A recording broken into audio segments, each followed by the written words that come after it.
जय श्री राम साथियों। आज हम बात करने वाले हैं सनातन धर्म क्या देवी देवताओं का धर्म है। हाँ, तो हम आगे बढ़ते हैं। मानव जात का सनातन धर्म जो भारतवर्ष की युग युगांतर जीवन शैली ही हुआ करती थी, उसका नामकरण सिंधु नदी पार कर आए आक्रमणकारियों और आगंतुकों ने सिंधु कर दिया और समय के साथ सिंधु हिंदू बन गया। इस प्रकार भारत को अरब प्रदेश में हिंदुस्तान के नाम से जाना गया और हमने सहर्ष इस नाम को संबोधित अपनी पहचान को अपना लिया। इस तरह सनातन धर्म शाब्दिक अर्थ शाश्वत धर्म का नाम हिंदू धर्म पड़ गया, जो सिंधु नदी से व्युत्पन्न है। यह धर्म एक व्यक्ति, संत, पैगंबर या नबी द्वारा नहीं स्थापित किया, क्योंकि ज्ञान तो अनादि है तथा भगवान श्रेष्ठ निर्माता मूलसत को आत्मसात करने का सनातन विज्ञान वेदों में वर्णित है। वेदों के इस विज्ञान को कलयुग के हेतु गीता कृष्ण अर्जुन के बीच संवाद का प्रतिनिधित्व करने वाले 700 छंद की एक रचना में पुनः सारगर्भित किया गया है। सनातन धर्म के अनुसार देवी देवता भी सूक्ष्म और कारणदेही प्राणी हैं, जो स्वकर्म द्वारा दैवीय स्थिति को प्राप्त कर स्थूल देह से मुक्त होकर पराप्रकृति में जीवन यापन करते हैं, परंतु वह भी अपूर्ण है और केवल के लिए प्रयासरत हैं। सनातन धर्म में केवल एक ही परमेश्वर परम निरपेक्ष चेतना का गुणगान है। वह सच्चिदानंद ही परम स्रोत ऊर्जा ब्रह्मांड निर्माता है। ब्रह्मांडी चेतना के 3 पहलू हैं। सर्वप्रथम सृजनात्मकता ब्रह्मा के रूप में दर्शाया गया है, तत्पश्चात विलयात्मकता शिव के रूप में चित्रित किया गया है और पोषणकर्ता विष्णु के रूप में चित्रित है। वह परम चैतन्यता पराब्रह्म या जगदीश अस्तित्व के तीनों आयामों के ईश हैं। यह ज्ञान पूरित अवधारणाओं को साधारण मनुष्य के चित्त पर अंकित करने हेतु चित्रों और प्रतीकों का उपयोग किया गया है। उदाहरण के लिए कुछ देवी देवताओं को सहस्त्र कमल पर विराजमान किया जाता है। इसका मतलब है कि उन जीवात्माओं ने जितेंद्रियों, चैतन्य स्थिति, सभी 10 इंद्रियों और उनमें से प्रत्येक के 100 उपकारों पर विजय प्राप्त कर लिए। कुछ सूक्ष्म दिव्य प्राणियों को हम पितृ रूप में मार्गदर्शन मानते हैं। इससे ऊंचे कुल देवी देवता, उनके उपरांत अन्य देवी और देव तथा उच्चतम हैं। महादेव, यद्यपि महादेव कोई देवता नहीं अपितु स्वयं सच्चिदानंद है, परम हम शब्दजाल में फंस जाते हैं।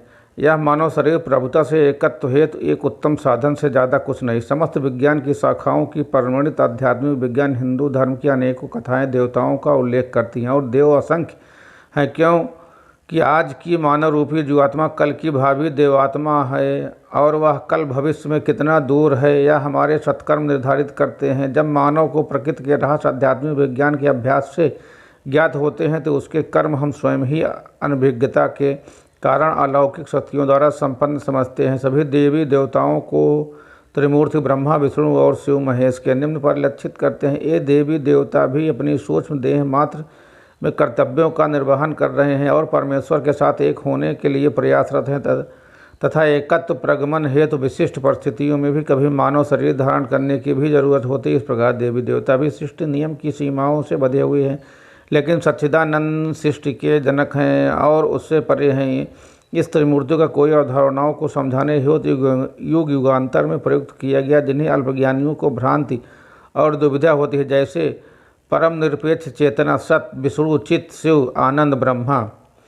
नंबर 2, प्रभुता का आरोहण ओम ब्रह्मा, तत् शिव, सत विष्णु, त्रिमूर्ति ईश्वर परमेश्वर विष्णु, महेश शिव, ब्रह्मोसर ब्रह्मा। नंबर 4, ईसा मसीह द्वारा प्रस्तुतिकरण God of father Vishnu, son of God Shiv, holy ghost Brahma, त्रिगुणी प्रकृति दुर्गा, सत विष्णु, रजस ब्रह्मा, तमस शिव, सृष्ट चक्र सृजन ब्रह्मा, पोषण विष्णु, विलय शिव, 7 परम निरपेक्ष चेतना की अभिव्यक्त कर्ता ब्रह्मा, धर्ता विष्णु, हर्ता शिव। देवी देवता प्राणी हैं जो सूक्ष्म और कारण संसार में आम तौर पर कार्य कर रहे हैं, परंतु जब इस लेख में उस दिशा में नहीं जाएंगे जितनी उच्चतर जीवात्मा उतना ही उच्च देवता का विकास। देवी स्थिति अनुसार एवं कर्मानुसार देव भी अपने पदों को कुछ समय के बाद खो देते हैं।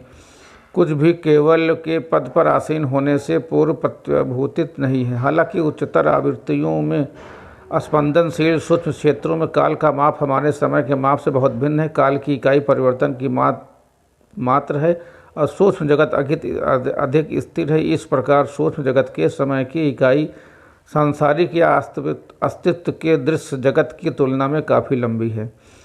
सभी अनंत व्यक्तित्व आत्माओं का अंतिम गंतव्य हमारे महासागर परमात्मा जनक के साथ एकत्व ही है। उसके बाद ही स्वयं की वास्तविकता का एहसास होता है। परम सच्चाई की अनुभूति व्यक्तित्व आत्माओं एवं सृष्टि के मिलन से ही गति चक्र का चलन है। और जब विलय शिव का तांडव पश्चात रचनात्मक चक्र एक निष्क्रिय अवस्था में आता है, तत्पश्चात पुनः सृष्टि चक्र शुरू होता है और इस प्रकार चैतन्य गतिविधि निरंतर जारी रहती है। मौलिक तौर पर अस्तित्व के 7 आयाम परम सत्य के परिचायक हैं। जितना उच्चतर जीवात्मा का विकास उतना ही उसके अस्तित्व का आयाम, उतनी ही उच्च स्वतंत्रता एवं उच्च परिचालन शक्तियों और उच्च स्थिरता के लिए वह अग्रणी रहेगा। शिरडी साईं बाबा की अलौकिक शक्तियाँ देखकर हमारे द्वारा उन्हें भगवान करार दिया गया। और इस तरह के सनातन धर्मानुसार देवी देवता वास्तव में अनंत हैं, क्योंकि प्रत्येक मानव भगवान की एक दर्पण छवि है। ईश्वर साक्षात्कार की क्षमता है। मानव रूप में आने के उपरांत जीवात्मा का विकास उसकी स्वतंत्र इच्छा शक्ति पर निर्भर है। उत्तरार्ध पथ का अनुगमन अविद्या के कारण नहीं चुना जाता। परमात्मा बलपूर्वक अथवा इच्छा शक्ति के साथ हस्तक्षेप से नहीं, अपितु व्यक्तिगत आत्माओं का उसके प्रति प्रेम और भक्ति दीन दामोदर ही भक्ति के द्वारा अपनाता है। इस प्रकार देवता भी निसंदेह अपने भक्तों का सीमित मार्गदर्शन शिष्ट नियम के अधीन के लिए बाध्य है। जैसे एक कमांडर अपने दल के लिए कुछ अच्छा कर सकते हैं, हालांकि सेना के नियमों का पालन करना पड़ता है। शिरडी साईं बाबा, गौतम बुद्ध, राम कृष्ण, मोहम्मद, यीशु, गुरु नानक और बाकी सबने परम देवत्व तक पहुँचने और पारब्रह्म के साथ एकत्व हेतु योग का अभ्यास किया। परंतु कृष्ण जन्म के पहले दिन से ही परम चेतना को धारण कर अलौकिक शक्तियों के स्वामी थे, अतः उन्हें पूर्णावतार कहते हैं। वह सच्चिदानंद की एक मानव शरीर के रूप में अभिव्यक्त थे।